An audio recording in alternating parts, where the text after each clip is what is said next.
After dinner, my eldest son pushed me, and I fell down the stairwell. I grabbed the handrail, but my daughter-in-law's hand pressed between my shoulder blades and pushed me again. They were trying to force me to sign the house sale papers, but then my youngest son walked in. I heard my own voice, thin, alien, asking what no mother should ever say. How could my own child do this to me? "Just sign the papers, Mom," my son said calmly, as if asking for salt. He held a folder like a waiter serving dessert. "You'll be comfortable." We found an apartment near the clinic. There are no stairs. My ribs burned. I tried to straighten up. She nudged my shoulder. Her perfume, sweet, heavy, filled the narrow stairs. "Don't be dramatic," she said. "We're helping you." "We're helping," I repeated. The pen rolled across my cheek like a dropped needle. Through the plastic envelope, I could see the first page. Purchase agreement. Buyer, Houston Capital Properties. Not my name, not even theirs. I looked up at my son. He avoided my gaze. He was looking at the photo of his father on landing in his white Navy uniform. He had the same jawline, the same mole near his ear. Familiar and alien, my child and a stranger. "You said we'd talk," I whispered. "You promised." He flinched, his eyelid twitching. "We're talking," he said. "You'll thank me later. We need it. We need it. Fast." Every word like a blade. He didn't know about the letter I'd sent last week, the one that transferred the deal to a trust with my name on it. He didn't know about the camera built into the old thermostat, the very one he'd called ugly and offered to replace. He didn't know what I'd told the neighbor if she saw his car here after dark. I struggled down another step. They felt uneasy.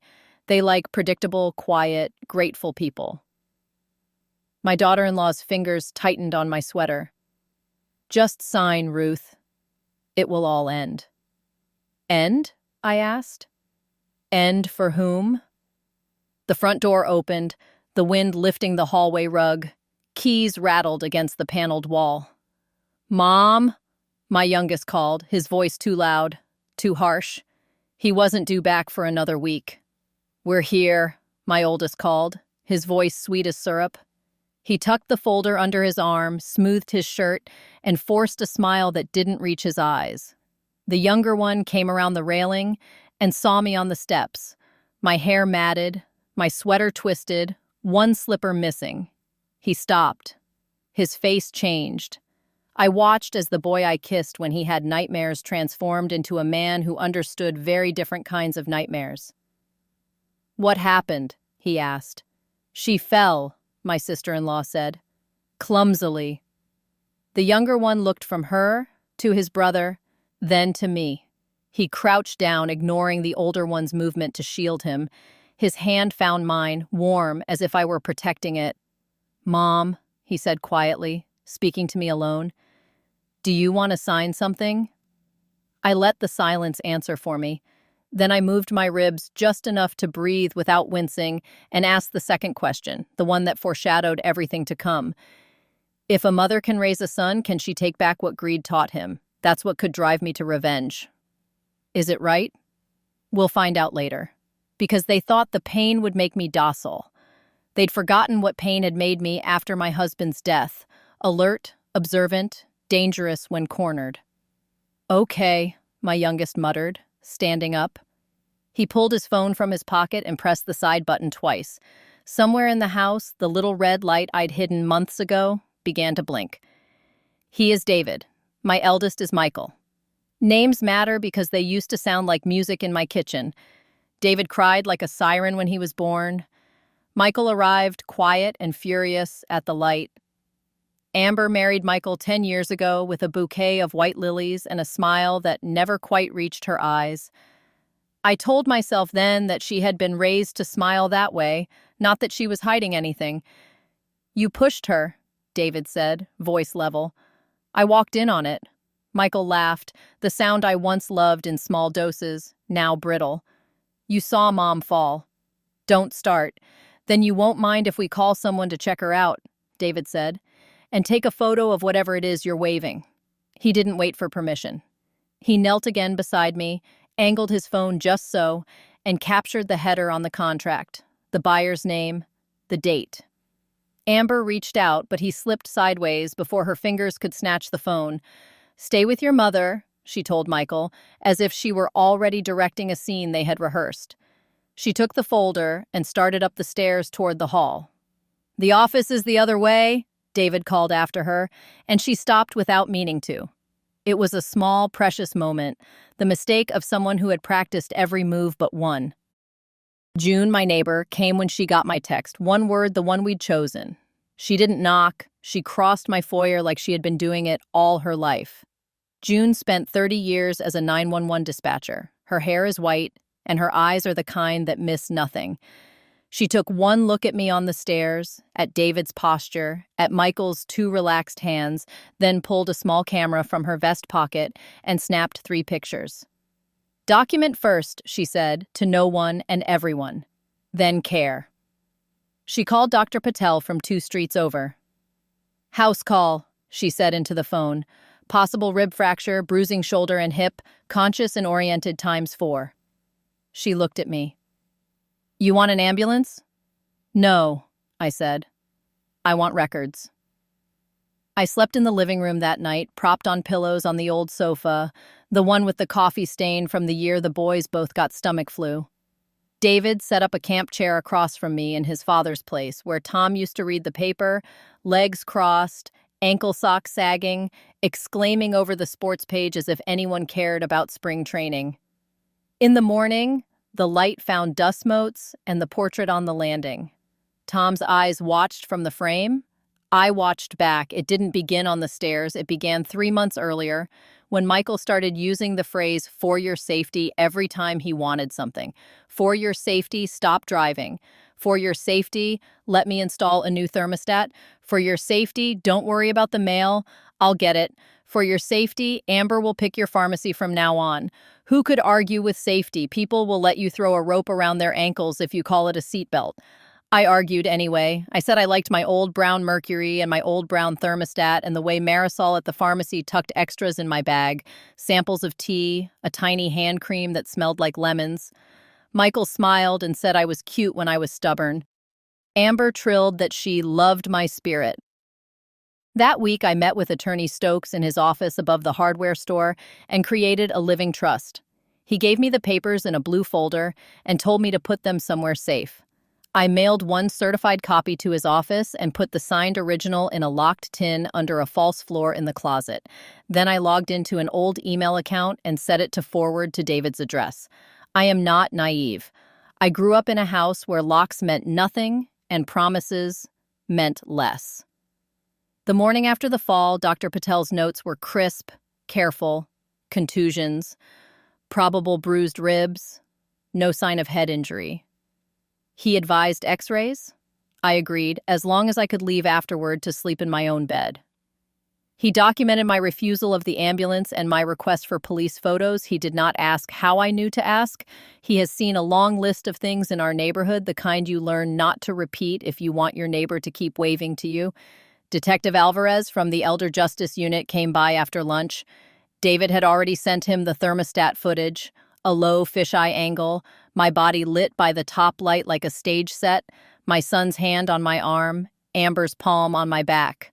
The microphone caught the words, "Not all, but enough." Alvarez is 38, tired around the eyes, and polite in the way of men who have learned that politeness gets them more than bluster.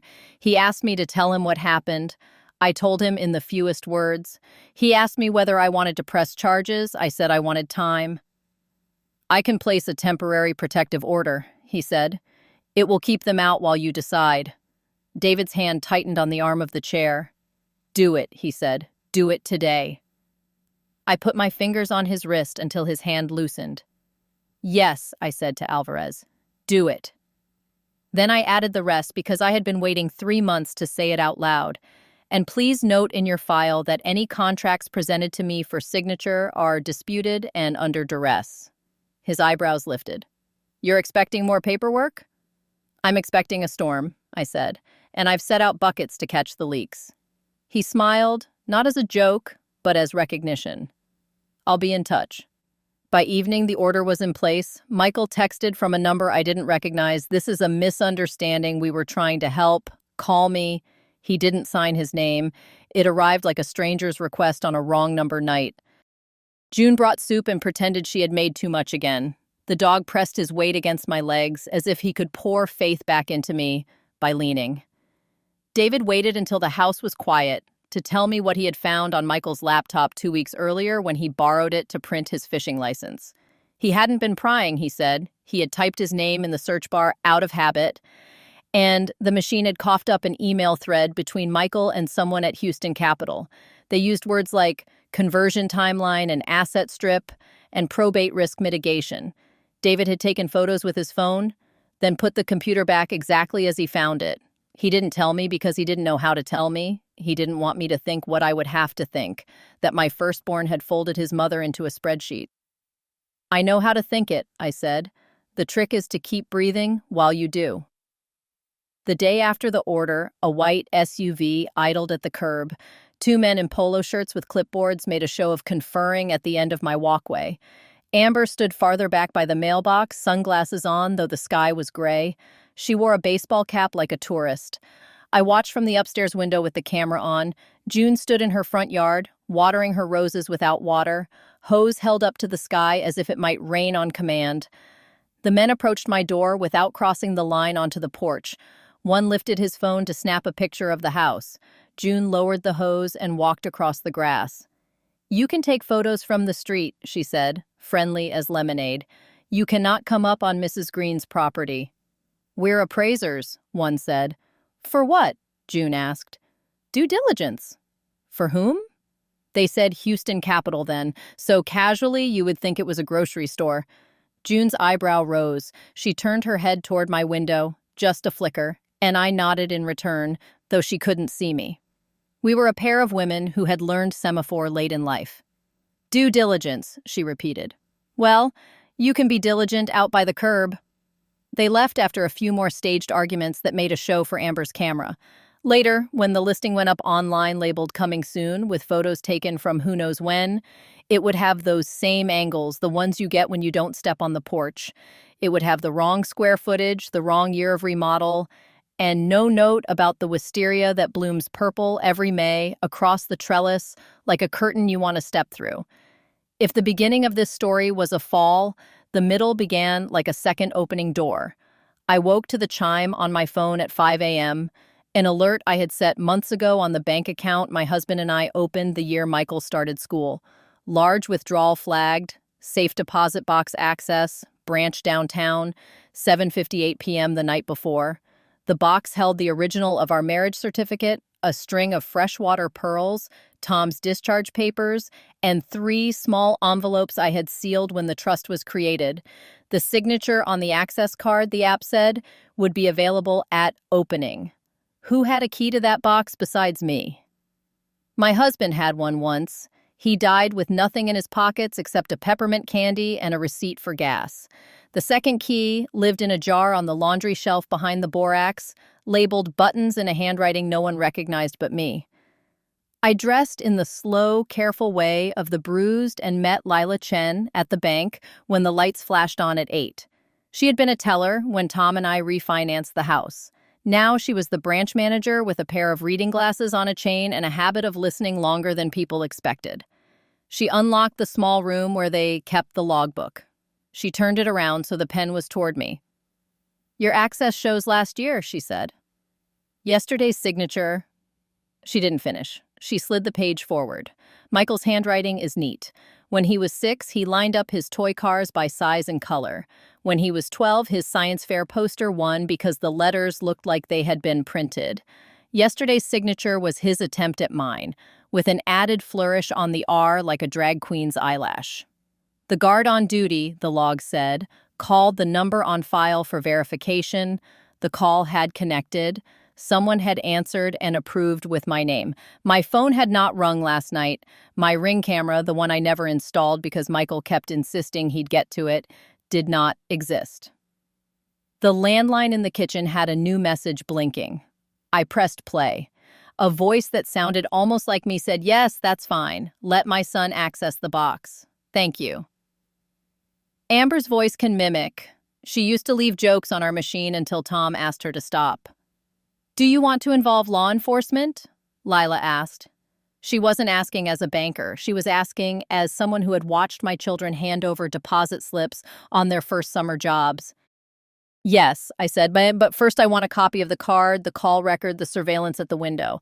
I want to see how people behave when they think they've won. We sat together watching the footage. Michael's head was down, a baseball cap small on him, the brim pulled so low you could barely see his eyes. He slid the card under the glass and pushed a key through like a bullet pressed across a counter.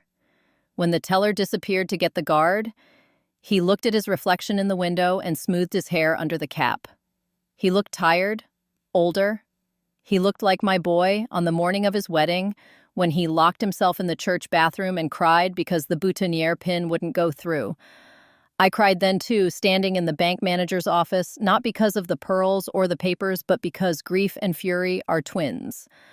Lila put a box of tissues on the desk and did not say a word. Detective Alvarez took the video and the logs and the duplicate key print that the locksmith made when I told him to change the box. He took a statement from me and from Lila, and then he said something that took the wind from me like a second fall. Ma'am, I need to tell you, we are seeing a lot more of this. Families put pressure on a senior until she signs something, guardianships, transfers, real estate deals. It's called undue influence. Sometimes there's a substance. We test pill bottles, coffee tins. Again, I'm not saying, say it, I said. Say it so I can hear it. Sometimes someone close introduces medication. For sleep, for anxiety. To cloud judgment, I thought of the lavender capsules Amber had pressed into my hand 2 weeks ago, calling them natural. How I had put one on my tongue and tasted chemical bitterness, then pretended to swallow while the dog watched me with the solemn eyes of a confidant. This is what could have pushed me to revenge. Is it right? We will find out further. At home, I opened the kitchen trash and found 2 lavender pills at the bottom of the bag, just where I had dropped them after spitting them out into a paper napkin. I put them in a clean jar and wrote the date across a strip of masking tape. Then I opened the cabinet where my tea lives and moved my favorite tin to the back. I brewed a pot from another tin and poured it into a bottle that looked like something you'd pack to the beach. I put that bottle on the top shelf of the refrigerator, behind the pickles. Michael texted again. We need to talk. Paperwork is moving. There are deadlines. You won't get as good a price later. Think about your future. He wasn't cruel, he was corporate. That's how some people step around their own mothers now. They use words a company would use to cut jobs. I answered, come by Sunday at noon. Bring Amber. Bring anyone from Houston you like. We'll make a day of it. David read the text and looked at me as if I had suggested arson. You want them back in the house? I want the end of this, I said. I don't want to spend the rest of my life looking through the curtains every time a white SUV slows. He rubbed his face, a habit he got from his father when the game went into extra innings. Then we don't open the door without Alvarez and half the county. We open the door, I said, and we open the folder I want them to see. Sunday came with the clean, sharp light that makes the house look new. I baked chicken. I set the table with the blue plates my mother gave me the year Tom and I paid off the mortgage. I wore a sweater that hid the yellowed bruise on my shoulder and a necklace of freshwater pearls in case they recognized them, and something in them stung. June came early and went through the rooms, turning on the devices we had placed, one in the clock, one in the thermostat, one in the smoke detector, one in the birdhouse on the porch. David tested the feeds and sent a picture to Alvarez. The detective texted back a thumbs up and parked 2 blocks over with his unmarked car, facing my alley, engine off, eyes open. Michael arrived at noon with Amber and a man in a gray suit who introduced himself as an acquisitions manager and called me Ruth like we were old friends. He smelled like mint and expensive laundry detergent. He did not sit until Amber sat first. We can solve this quietly, he said. Pay cash. 7-day close. We'll handle the fees. Your son has explained your needs. My needs? I asked. Tell me. He smiled in the way of men who sell and believe in smiling like a tool. Single-level living, proximity to medical services, cash flow for end-of-life planning. End of life, I repeated, like a new phrase on my tongue. Michael flinched. Amber didn't. She looked around my living room like a woman shopping for a dress and calculating where she would hem it. Before we start, I said, I want to show you something. I opened the blue folder in front of me and slid out a document with my signature and Attorney Stokes's embossed seal. This is the trust that holds the deed to this house. It has for 3 months. I am the trustee. There is no scenario where a signature on a separate sales contract can transfer what the trust does not authorize. The trust does not authorize a sale. Not to you, not to anyone. Michael's jaw tightened. You didn't tell me you did this, he said to the air near my shoulder. You didn't ask, I said. You told. The man in the suit cleared his throat. Sometimes in cases where family dynamics are complex, we make arrangements with the next of kin, the person who would inherit the property on the transfer of... He stopped himself before he said death. You mean you buy an expectation? I said. A threat dressed as a timetable. He lifted one shoulder. We create liquidity.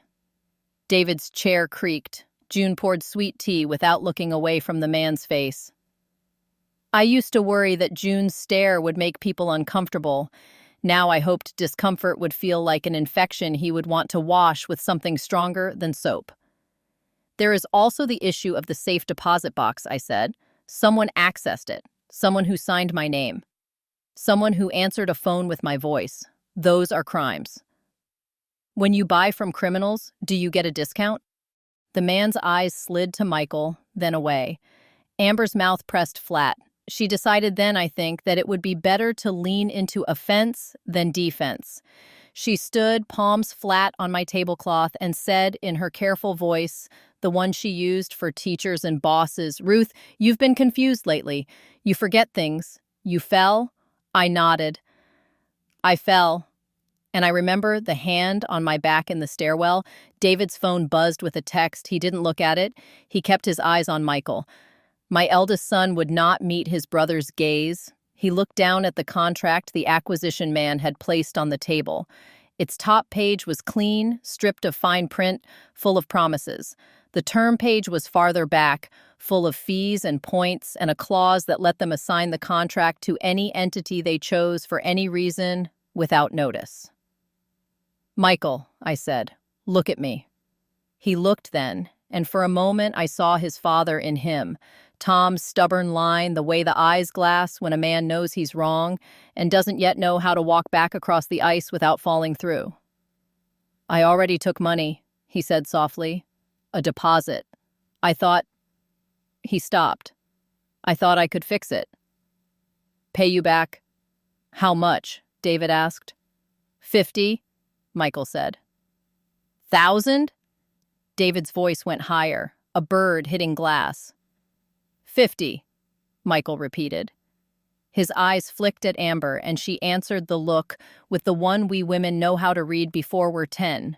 Don't you dare. 1,000, she said anyway. We have debts. Debts is the word people use when they do not want to say gambling on options or an apartment with a coach they called a therapist or a boutique that never opened. Debts is easier, it floats off the tongue and settles in your lap like a cat you didn't invite and now must pet. Then you'll have to tell your lender, I said, that the security you promised was not yours to promise, and you'll have to tell him why the police will be calling. Calling who? Amber asked, chin out, like a girl on a playground. I looked toward the window. The birdhouse light winked. Houston's general counsel, perhaps, I said, or Detective Alvarez, who is currently sipping coffee in a car a block away and who already has the footage from my thermostat. The man in the suit folded his contract and slid it back into his leather folio with the efficiency of a man who will sell a different house tomorrow. We're done here, he said. But Mrs. Green, if you change your mind... I won't, I said, but if you want to send me your due diligence packet, I'd like to see how you justified taking a deposit from a son on property held by a trust in his mother's name. He left through the front door. Amber stared at him, then at me, then at Michael, then threw her napkin toward the plate and hissed, "Fix this." He didn't move. David did. He stood and walked to the foyer and opened the door wider. "Goodbye, Amber," he said. "And if you come near our mother again, you can speak to Detective Alvarez about trespassing and assault." She stared at him with a hate so pure I could have lit a stove with it. She went anyway. Michael stayed, his hands shook. He tried to place them on the table and steady them, and when that didn't work, he hid them under the table like a boy hiding a broken toy. "I'm sorry," he said. "It should have sounded like a beginning. It sounded like ash after the paper burns. I had a choice then, punish him first or hold out a rope and see if he would take it." I heard Tom's voice in my head saying, "We don't leave our own by the river. We don't, unless our own starts to drown us in the name of rescue." "You have 1 day to return the deposit," I said. 1 day to call whoever you need to call and tell them you lied. After that, I call Alvarez and Stokes, and we move to freeze whatever accounts can be frozen. If you're being threatened, say it now. If you're not, walk out and start dialing. Michael stood. Something in his face shifted. People say they see a cloud pass in a man's eyes. It wasn't a cloud. It was a decision. He took out his phone and typed, and then he hit call and put it on speaker. A voice answered that he called boss. Michael said a sentence in the fastest voice I have ever heard him use. "The property isn't available. Funds need to be returned. We'll discuss substitution."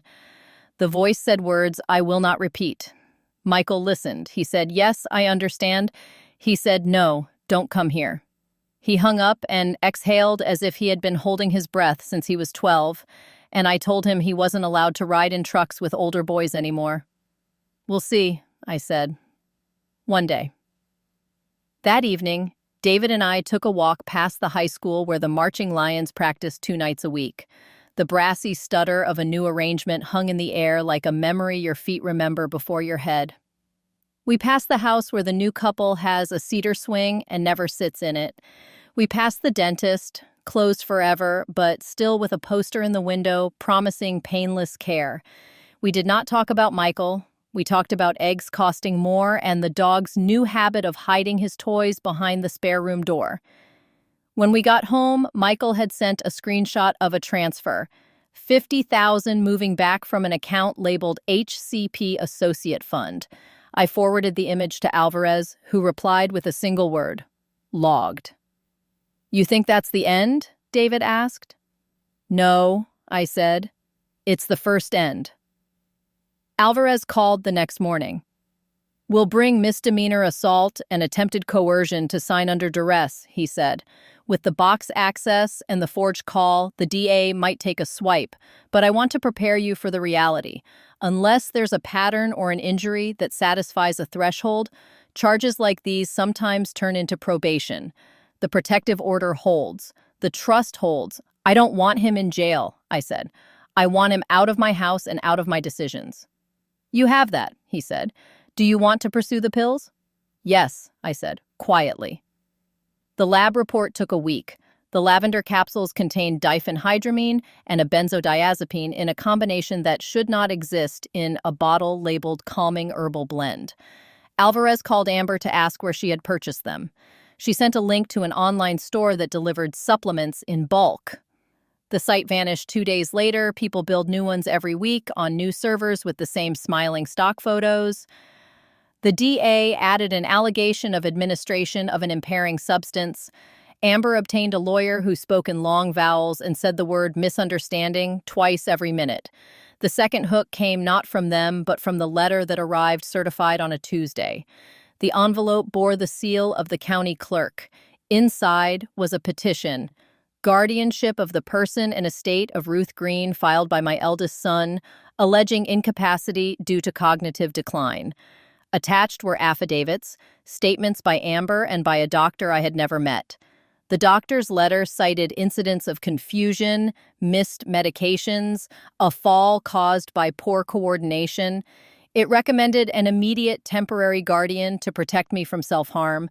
I read it twice and handed it to David. He read it 3 times. He didn't speak until the dog sighed and put his head on David's foot as if to remind him the earth still turned. "They're still trying," he said. "They started a long time ago," I said. They're just no longer hiding their hands. We moved quickly without fuss. Stokes filed an opposition with my evaluations from Dr. Patel and from Dr. Klein, a geriatric psychologist June recommended, who gave me the kind of tests that feel like games and then tell a story about whether your brain is fog or field. We submitted video of the fall, the bank footage, the pills. The court date was set 2 weeks out with a temporary denial of the guardianship pending hearing. I refuse to let worry become a roommate. It can sit on the steps if it likes. It cannot come in. On the day of the hearing, Amber wore a blouse that photographed well and a face that looked carved from butter long left out. Michael looked like a man who had been sleeping on decisions instead of pillows. My attorney spoke in the measured voice of a man who knows a judge's patience is as thin as paper. The judge listened. The judge asked me 3 questions in a tone that was not unkind. My birthday, my address, the date Tom died. I answered. I did not add color. I did not cry. I did not look at my eldest when I said the date of my husband's death like a number carved on a doorframe. The petition was denied. The judge admonished counsel about filings that weaponize age. The phrase stayed in my pocket the way children carry pebbles home from streams, warm and surprising and worth keeping. I wanted that to be the end. It wasn't. Justice does not arrive like a pizza. It walks like a delivery man who keeps stopping to retie his shoe. Houston Capital filed a civil suit for tortious interference, claiming I had disrupted a lawful contract between them and Michael. Stokes laughed when he read it, then charged me a quarter hour to write the response. We offered them a choice: withdraw and each pay our own fees, or continue and fund my future porch repairs. They withdrew. The acquisitions man sent a bouquet with a card that said, "No hard feelings." I put the bouquet on the front porch and let the air take it. Michael moved out of the apartment he shared with Amber. He sent David a text that said, "I need help." David showed me. We sat at my table and weighed the words. I told David what Tom would have said. Boundaries are a kind of love. David nodded and texted his brother a list of 3. Call a counselor who works with financial harm in families. Call a lawyer who is not paid by Amber's parents. Call Alvarez if anyone threatens you for the money they want you to steal. We did not hear from him for a week. Then he appeared on my porch with a duffel bag and a face like a window. After a storm has blown grit against it, he asked if he could come in. I said yes. I did not hug him. I made soup. We sat at the table where he had placed a pen in my hand and asked for a signature. He did not touch the papers. I did not touch the past for a whole hour. When the hour was done, we said what we had to say. It did not fix everything. It was a door cracked open to see if a different season had arrived. Amber did not crack any doors. She filed a complaint against me for harassment based on nothing at all, then failed to appear for the hearing. She posted photos on the internet of white kitchens and women's retreats. A friend sent me a screenshot of a quote she had shared about resilience. I recognized the photo as my wisteria a year ago. The last turn came quieter than I expected. Alvarez called to say that the DA had offered Michael a plea on the assault, probation, community service, anger management. The impairing substance allegation was aimed at Amber. Her lawyer wanted a deal.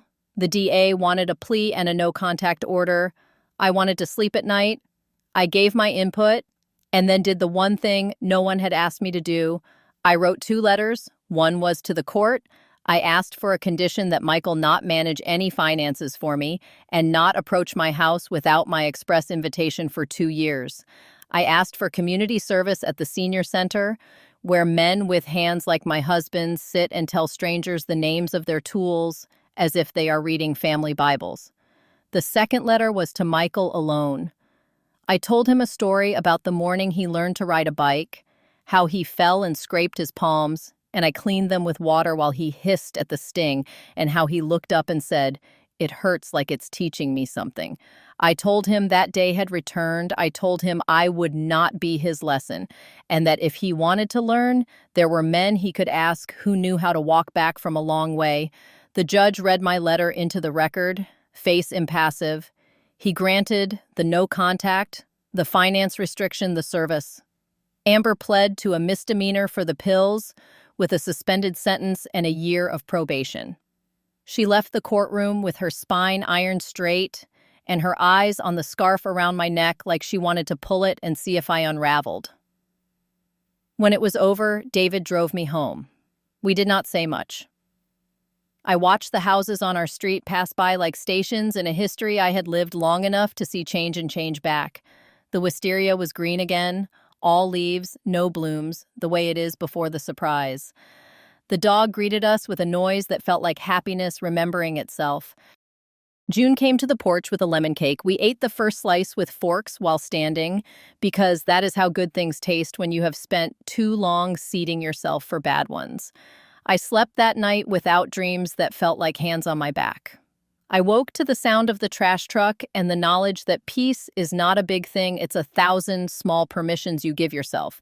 Drink coffee without watching the window, sweep the steps without planning an alibi, answer the phone without bracing. Justice, when it came, did not look like revenge. It looked like the house still being mine. It looked like the thermostat camera retired to a box in the attic instead of a sentinel at my throat. It looked like my eldest son sweeping a church hall as part of his community service, while an old man in a cap told him the names of drill bits and how to hold a board steady so it doesn't slip. It looked like Amber's car parked outside a storefront counseling center where the light stays on late, when a woman learns what words like accountability mean when you have to say them standing up. I keep the blue trust folder in the safe now, but I do not look at it. I look at the porch. I look at the faces of women in the grocery store who flinch when the card machine beeps. I look at my neighbor's fingers as she ties up the roses against wind. I look at my hands in the morning and do not wish they were younger. They are good hands. They hold things. They let go. They push back when pushed. People ask what I would tell another woman in my place. I would tell her that love without boundaries is a net with a hole, and one day you will fall through. I would tell her that you do not have to prove what you know to someone who has decided not to know it. I would tell her to move the deed if she must, and the thermostat camera if she wishes, and to keep her pearls not for the value, but because they came from grit. I would tell her that her home is not the siding and the stair rail, it is the ground beneath her feet when she says no and means it. I did not get the apology I once thought would fix me, I got something else. I got my house on a Tuesday, with the sun on the banister and a bruise fading where a hand once pressed. I got a son who sits with me on the porch and learns to bait his own lines again. I got a future that is shorter than it was, but clearer than it has ever been. And when I walk up the stairs at night, I run my hand along the rail and feel the nick where Tom once bumped it carrying a dresser. I reach the landing and touch the frame of his portrait and ask the questions I asked that night. How could my own child do this to me, and what can a mother do with the answer? The answers are not neat, but they are honest. You can't unraise a grown man. You can refuse to raise his worst self. You can choose, when he reaches for your back, to be a wall instead of a door. That is what I did. That is what I will keep doing. And that is enough. Do you think I did the right thing? Let me know in the comments. If you liked my story, subscribe to the channel and like it. Thank you for listening to this story. My grandma told me this story. I have many more stories. Subscribe so you don't miss the most interesting things.